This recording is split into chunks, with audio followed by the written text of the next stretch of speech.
So, Interdimensional Arena. What's up, guys? Barry Gaming here, back with some more Idle Heroes. I never really even try to compete in Interdimensional Arena. This time, I kind of set up my teams. Again, probably have tons of heroes without artifacts, but really just comes down to like 1 to 2 of your team just being overpowered and wiping out the enemy team. And I was like, you know what? This time, I'll set my teams up a little bit. I'll see if I can progress. And we made it past the first round. We might even make it past the second round, but good lord, I think I have a 0% chance of going even further than that because, well, you'll see here in a second. Hopefully you guys enjoy this one. Let's jump right into it.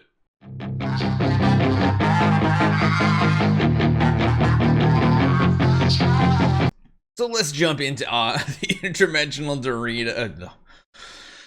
Can you tell us early morning? You got the more orange looking berry. The mouth just doesn't work.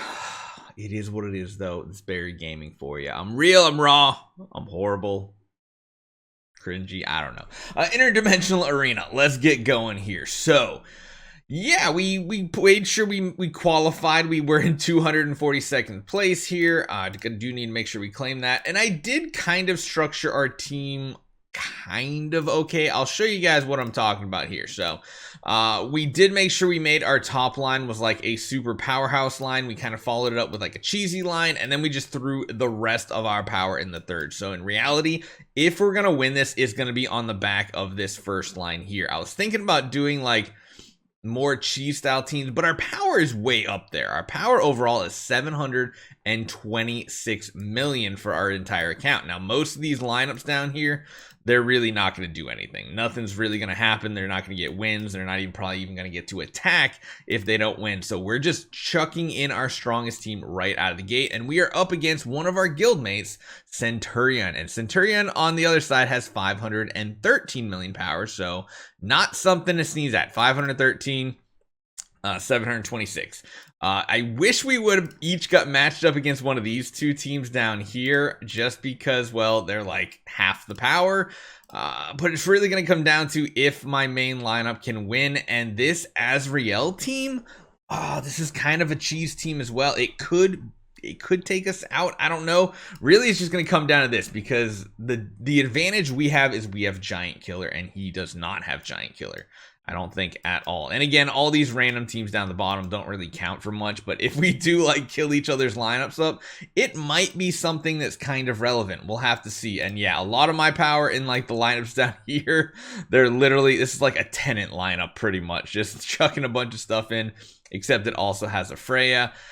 So we'll have to see, but this is what I was talking about. I feel like we can get past the first round of this, maybe if we can beat Centurion, and then I imagine either one of these teams is just going to completely fold. There's like an A copy here. There's like one lineup that's kind of solid right there. Like, I think we can punch our way through. They do have a little bit of their power split later on. I think they separated their power out way too much. I think in the final rounds, you need like that one overpowered team that just crushes everything else. But again, we'll see in 2 hours.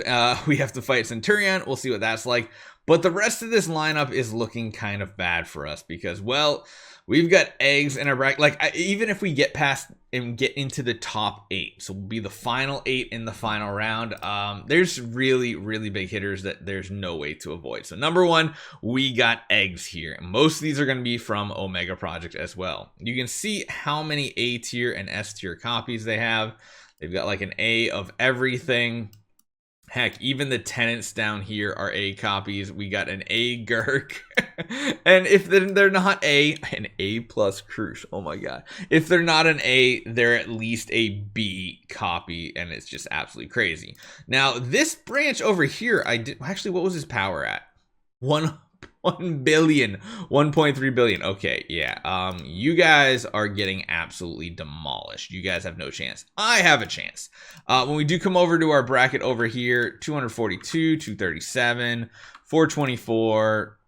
Ooh, this one's a big one too. Wow. 1.5. Sharon? I've never actually seen this account or paid attention to it before, but an EOS core is activated. There's a ton of A tier copies. And again, everything else is B or A. This could be an interesting one. I didn't realize they were as strong as they were. Good lord.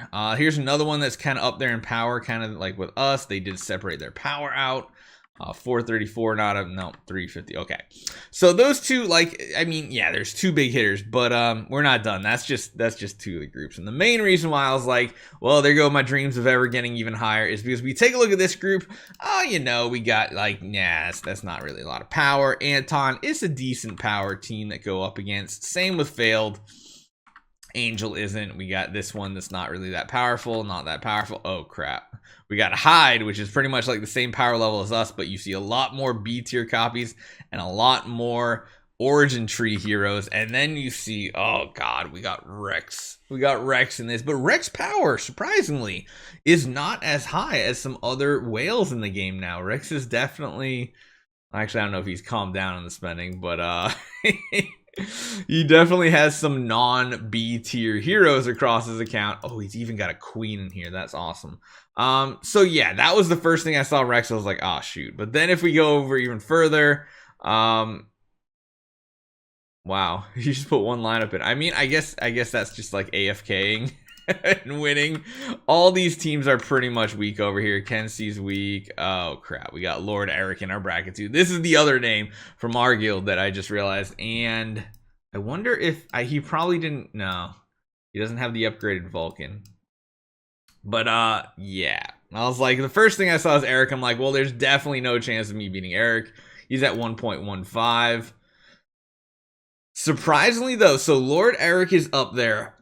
Rex is up there too. You got Hyde after them, but really, Eggs is really powerful here. And the one I did not even realize, Sharon. Wow. There's like 5 absolutely like soul crushing heroes or enemy teams that I have no chance of beating.